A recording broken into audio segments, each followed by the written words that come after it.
Let's boot it up.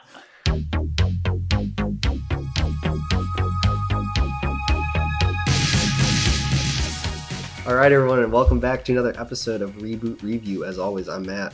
I'm Drew. And this is our review show that we're doing in between seasons of the Back Again podcast. We're in the month of October right now, and we're doing some classic Halloween/horror movies that they decided to reboot. And we're picking like 4 of those. And today we are doing the reboot to the 1976 Carrie, and we are doing the 2013 Carrie. Carrie 2013 is directed by Kimberly Pierce. It's starring Chloe Grace Moretz, Julianne Moore, Portia Doubleday, Gabriella Wilde, and Ansel Elgort.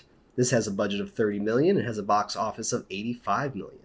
Carrie is about a high school outcast with an abusive home life centered around her religiously zealous mother. After going through puberty and being tormented by her classmates, Carrie discovers an unknown power within herself that leads to deadly ramifications. So before we kind of get into this, the only thing I'll bring up that's probably the most interesting between the 1976 Carrie and the 2013 Carrie is 1976 actually has a budget of $1.8 million, and they have a box office return of $33.8 million. So it was a pretty big smash for its time. I still consider it a cult classic, but they have a way bigger budget for this 2013 version, and you can really kind of tell with that because they put a lot of effort into making, the spooky telekinesis stuff. They put more into those effects with this kind of budget this time around. Sure. I don't know what the origin of the story was, if it was a big studio movie that was just on the smaller budget end, or if it was actually more of an independent movie.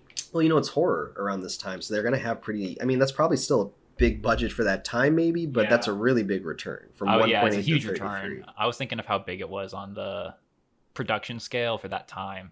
I don't know how to adjust for inflation.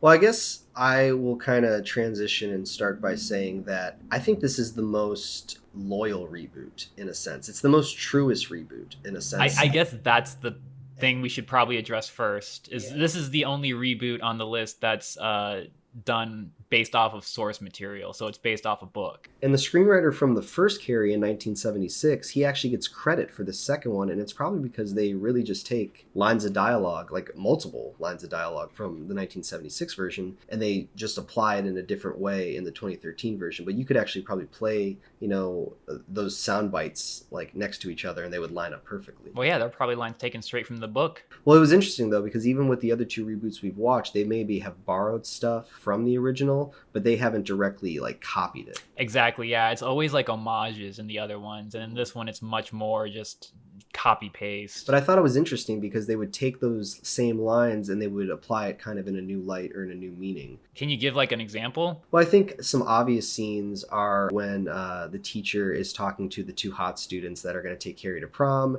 and there's just certain lines of dialogues don't you think it's going to look ridiculous if you guys are together? Oh, yeah, any kind of line like that, even with from Carrie and her mother, all the lines of dialogue that they share.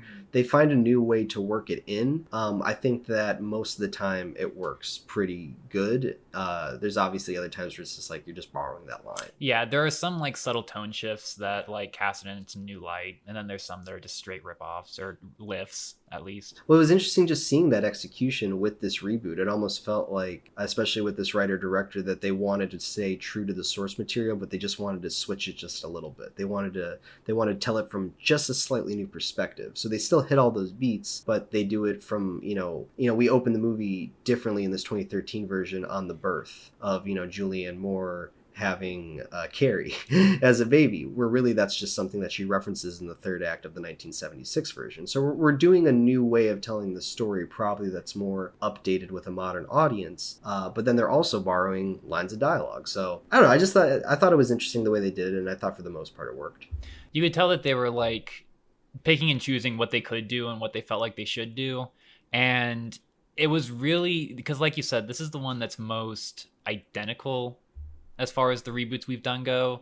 And it's really interesting looking at it as almost not a shot for shot remake, but a more forcefully loyal remake, because it has to be, because it's based off the book. Everything's tied back to the book in this case. And seeing when it's kind of under that lens, seeing the decisions they decided to make when adding new stuff, I wouldn't really say they changed too much. They usually just tried to build on it, at least when it came to the original movie. It felt like there was a lot of building on, not a lot of switching up. One big thing I noticed was the way that the powers are portrayed in the two different movies, especially in Carrie's reaction to them and in kind of how they're portrayed to the audience. In the original, she's very disturbed by them, to the point where I thought that she was, and I was not familiar with the source story, so I assumed that they were going to make some kind of connection between the powers and her thinking that it's like the demon trying to work through her or something.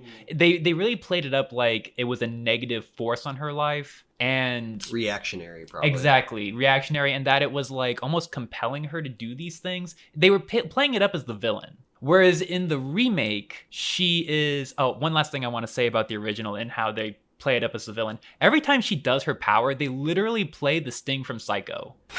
Dad, be quiet! It's Carrie. So if there's no other way to convince you that they're trying to make these powers like the bad guy, that's it. They're playing the Psycho sting every time that they show up on screen.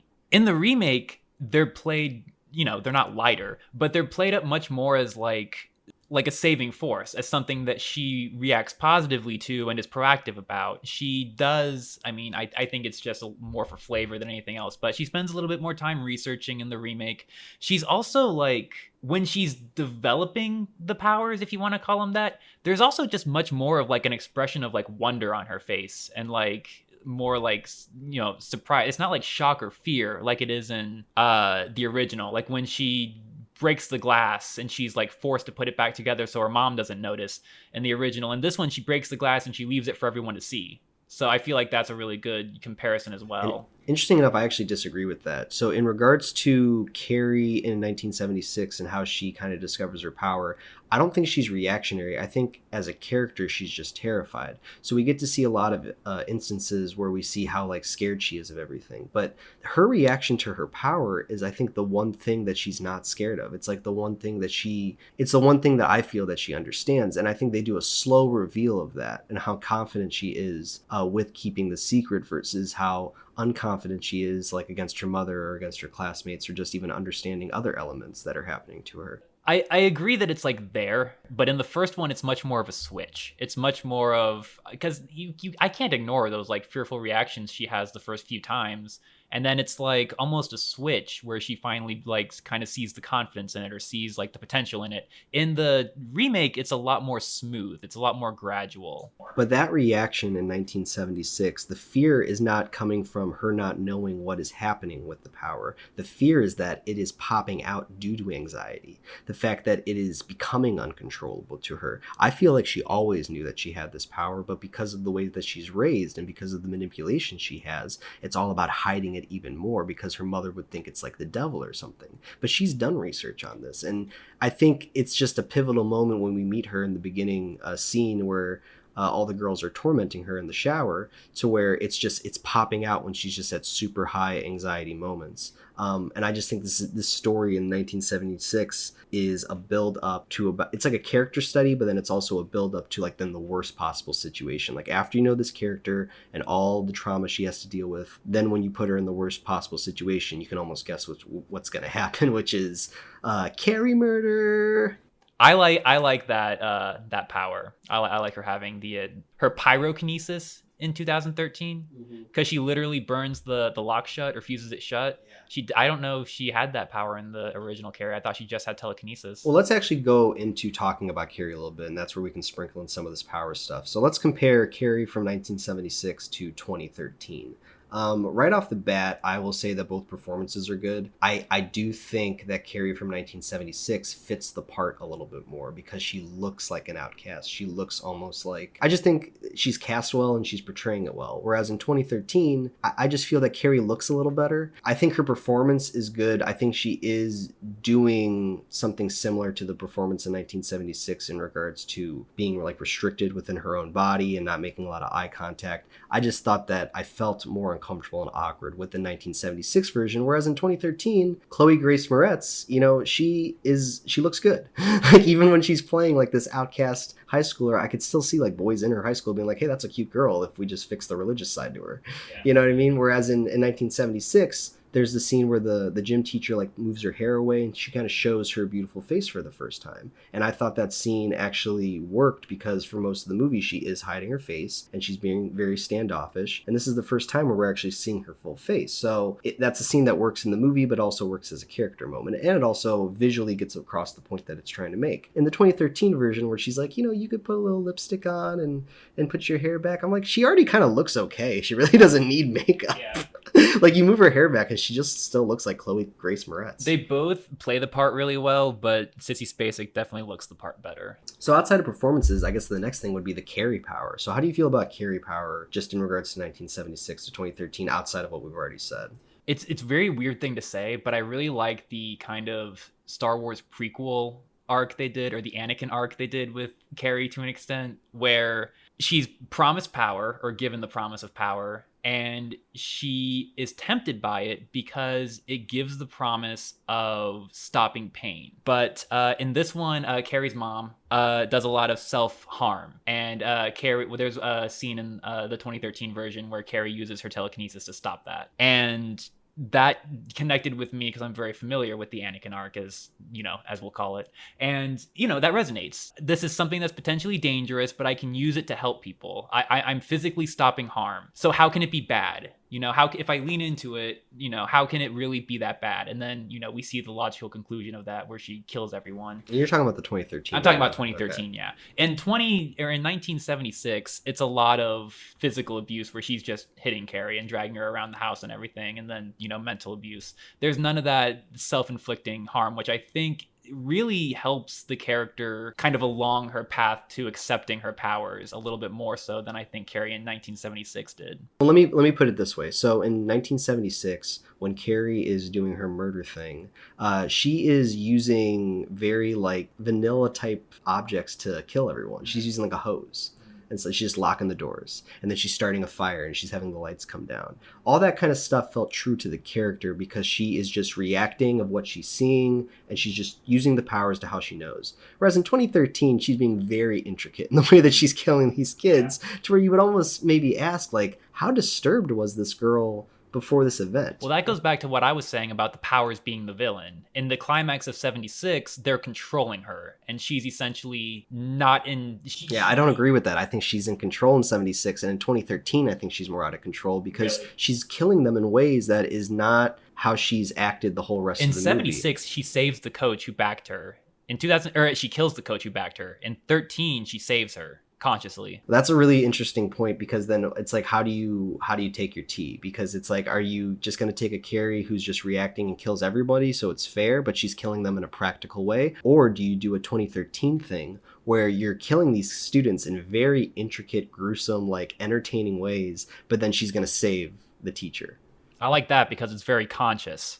Well, it's also doing the thing in 2013 where it's going to show you so many examples of Carrie doing stuff like to build up to then a huge grand finale. I know, but it was actually building. It wasn't just showing examples to keep our attention because it's afraid that we're going to get bored. It was developing her character while it was doing that. Well, it's both of those, I think. I think it's not only showing you stuff to keep you entertained every like couple 15 to 10 minutes, but then it also, like you said, it builds on it well to the grand finale. But it really just comes down to I think one of the reasons why they reboot this is really just to do a more gruesome final act at the prom. They really just like, I'm fine with that. Yeah, so if the movie was just that, if it was just kind of like, dog shit up until this grand finale where it's crazy kills, it probably would have been a worst experience. The rest of the movie, though, like we said, it is directed well and it is building on something. But just between 1976 and 2013, the biggest difference is really just going to be the budget and just like, how much Carrie is Carrie. Like, she's flying in 2013. Well, there's other gore effects that aren't around her. Like, I really like the guy's getting his face crushed against the steering wheel or the that was a windshield really good effect, actually. Those all looked really good. Yeah. Well, if we don't have anything to talk more about kind of like the gore and the gruesome of it, I guess we can kind of talk about now like the ending. And the ending that I kind of wanted to bring up between 1976 and 2013 is they do the thing in 1976 where the classmate that tried to orchestrate the whole her boyfriend going with Carrie to the prom, after all her classmates are dead, you know, she's really traumatized and she's bringing flowers to Carrie's grave. And when she puts the flowers down, a hand pops up and it grabs her. Are you going to the very end? Yeah, that's what I'm talking about. So the hand comes up and it grabs her, and then we cut to that this was a dream. So she wakes up in her bed and she's freaking out. And I like this ending a lot because we show that this thing that they did to Carrie, this is what's going to live on forever, and this is what's going to torment, you know, other kind of students. So I personally just kind of like that. Whereas in 2013, she goes to the grave, she drops the flowers, and then as she's walking away, I guess like the grave cracks, and then there's like an ominous scream that takes place, and it's like, all right. That original ending's very down. Like that's not what a studio like Sony's gonna like shoot for their ending. They're gonna like lighten it up a bit. That's the whole reason why that character's pregnant, so that when oh my gosh, I totally forgot about that. So that when she forgives Carrie, she can carry on that influence to her child, and it's not the curse of Carrie White. It's the, you know. But then they have the grave crack anyway, so it's like I don't know what they're going for. They're definitely, this is definitely a case of them trying to have their cake and eat it. Yeah, they're just trying to do some kind of like scary ending. They're trying to do a scary ending and a happy ending, and it's like, what? That's a really good point about the pregnancy. I never thought of that because I was definitely going to ask like, what was the whole point of that? But when you just said it, that's actually pretty perfect. Yeah. So as you know, on this Reboot review show, we are taking our 3 questions, we are modifying them a little bit, but they're overall leading to a question of worth bringing back. And the first question is going to be, does it work as a reboot? And some things to consider is it loyal to the source material? Does it add anything new or interesting? Or does it fit in its time? It doesn't have to actually adhere to those strict things, but those are some kind of little borders that we put up. So in regards to Carrie 2013, Drew, does it work as a reboot? I think it does, Matt. I like a lot of the new stuff it brings. I like the way it kind of plays with Carrie's character. I like the way it bookends the movie with the babies, with Carrie's birth and then the Sue's child. I do think that it is subpar compared to the original, but I'm a big fan of bookends. The first one didn't have bookends. This one does. And for what they were going for, it was effective. It wasn't like, you know, they didn't have an idea and then failed to execute it. They had an idea. It wasn't good, but they successfully executed it. So I can respect it for that. And as far as working in this time, I want to address this specifically because there was one thing that we were talking about during, I think, the original movie, which was how the teenagers were portrayed. And in comparison to that, and I remember my big note on the 2013 one was, well, at least the teenagers look like they're being played by 20-year-olds instead of 30-year-olds. But I don't know. The one guy that plays the John Travolta character in the 2013 version, that guy looks like he's 35. He's got like really tattoos and a beard and a leather jacket. But hey, I'll see you in chemistry class. He was probably like held back. He's probably 19. But yeah, I really just didn't like the way the teenagers were handled in the original. Carrie was good. The bullies specifically are what I'm talking about, and specifically when they were like tormenting her in the first scene after she got her period. And I was just discussing with you, and I was just like, it's impossible for me to take teenage bullies seriously if they don't have cell phones out and aren't recording like their harassment. And it sucks that dates movies like this for me, but I really like, there's just that level of disconnect where I'm not like shaking my head and judging it, but there is just that, okay, I can't believe these are teenage bullies if they don't have their cell phones out. And lo and behold, in 2013, when they're doing that scene, they have their cell phones out. And that was just kind of the epitome of how much more successful I think the teenage bullies were portrayed. I love the dad drama that the Chris character has, even though it's only like 1 or 2 scenes. It's essentially a setup and a callback. There's a scene where it's set up and then there's a callback at the end. I love the momentum that's built up between the video being taken in the original incident and then the video being released, and that kind of being the motivating factor for Judy Greer, the gym teacher character, to kind of lay the law down with the students. It used the times very smartly. It wasn't just showing the cell phone videos because this is what teenagers do nowadays. It was using it as a tool to get the plot to not necessarily progress, but for the conflict to build. And yeah, it's just those smart ways that the movie was handled that really makes me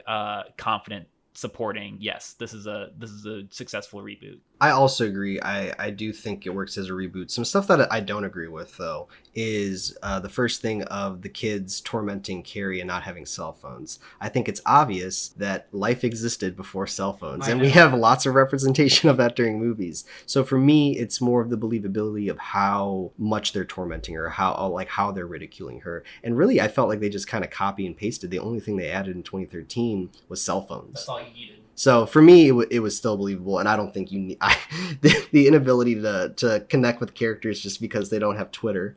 I don't think is a very. It's not the characters; it's the bullying. I'm still like it's not that these characters are stupid because they don't have cell phones. It's this bullying is not effective because they're not successfully. I think you can still have. Bullying. I think you can still have effective bullies without cell phones. And the second thing I kind of disagree with what you said is in regards to the book. Like I don't care about what was written in the book. When you're doing a movie, it's new rules. You can do whatever you want. I don't think you have any loyalty to the book. I think your only job is just to make whatever story was entertaining from the book and do your version of making it entertaining in the movie. And as long as you make your movie entertaining, like that's it. I just don't think it's fair to compare a book to a movie. Like when the movie starts, I pretend that the book doesn't even exist. Like this is a whole new, completely new story. I see that.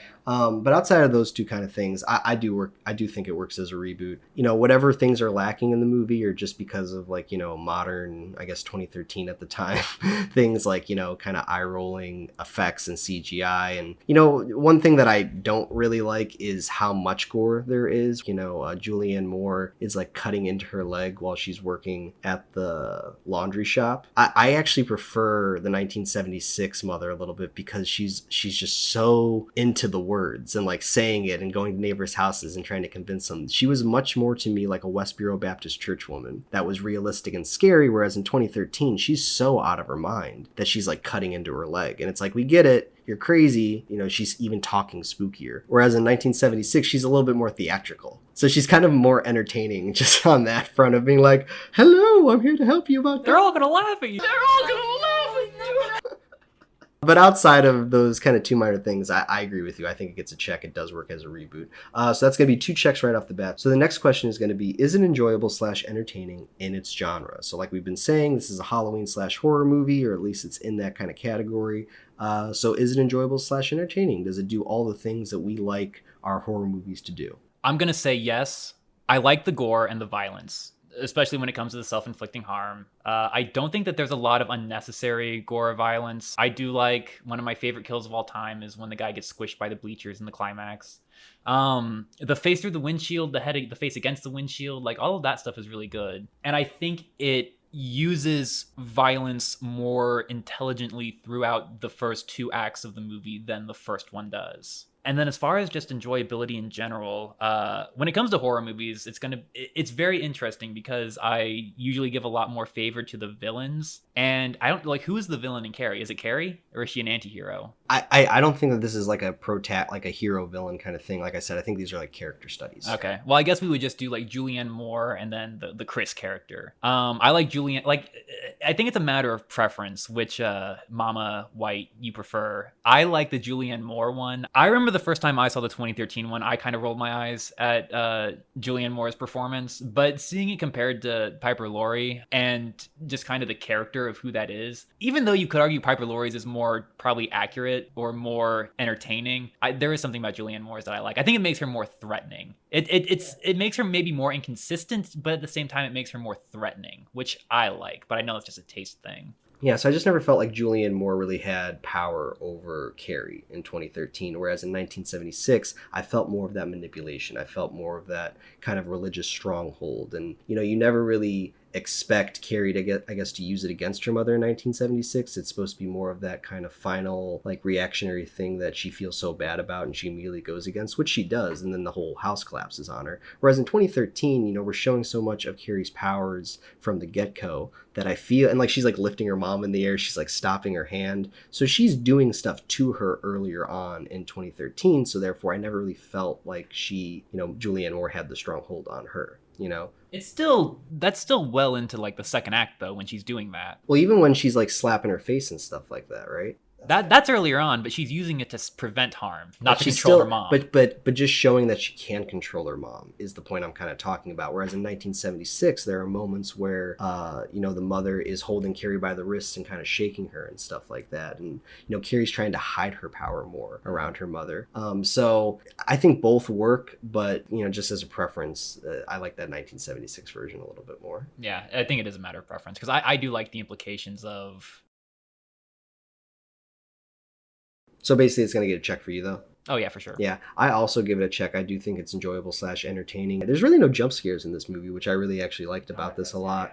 It was really more just about the spectacle of it. And for those reasons, I think it's a lot easier to kind of jump in and watch it. I do like the 1976 version. However, I do understand a lot of the things that don't kind of work nowadays. But really, between the two, I don't feel that they made this one with kind of bad intent. I think they really just wanted to try to do a new spin on Carrie and they wanted to make it enjoyable and entertaining, and I think they succeeded that. So it's going to get another check for me as well. Yeah, so that's going to be 2 checks again. So let's move on to our final question with, does it stand on its own? So if you could pretend that the 1976 Carrie didn't exist, would this movie still work? Is it too reliant on the original?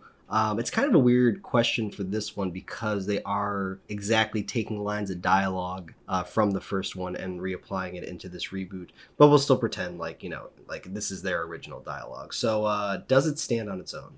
And I will say yes, it does stand on its own. I don't really care about the lines of dialogue issue because they could have taken that stuff from the book like you were talking about and still applied it in this 2013 version. But it does stand on its own. It's directed well. It's got good performances in it, and it's overall, it's building up towards something that's a somewhat entertaining kind of payoff with the whole grand finale and the whole Carrie flying and murdering people with stuff. So maybe it's because we watched The Grudge on the last episode, but I really don't have anything to kind of dissect about this movie. I think it's pretty harmless. So yeah, that's going to be a check for me. It does stand on its own. This one's going to be weird for me, and you're going to have to help me out. If we're assuming that this is the only adaptation of the book, and I know that we are not playing up the book at all, but if this is if we're imagining this is the only adaptation of the book, then my answer has to be no. It doesn't work because I think it takes too many liberties with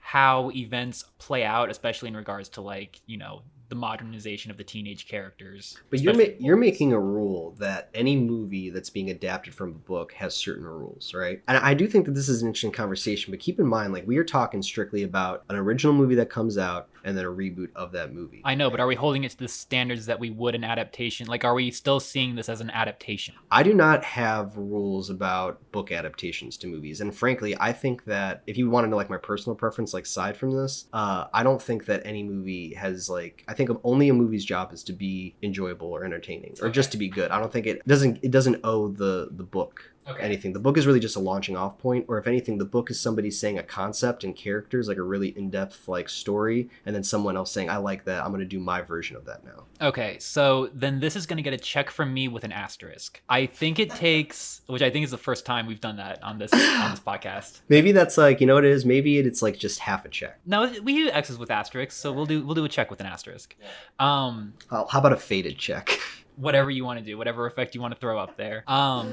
I think it takes too many liberties from the source material with the modernization of the teenage characters and just modernization in general, doing the father subplot with Chris, all of these other little things that probably didn't need to be there or were just there to help flesh out and make this movie stand out from the original. But just as an enjoyable movie, it gets a check on that front. Yeah, but if to anyone that's never read that book and they just let's say this movie's on Netflix and they just throw it on, if they don't know anything about that book, they're not going to hold that. Exactly, but I feel a part of it is your loyalty to the source material. That is always it's an important factor. I would say that's important enough to find out if it works as a reboot, but I don't know if that's important enough to stand on your own, because standing on your own is literally standing on your own. So it's kind of taking whatever you want to take from the book and applying it to yourself. So in regards to kind of putting a modern spin on Carrie in 2013 and using your own argument against you, adding cell phones,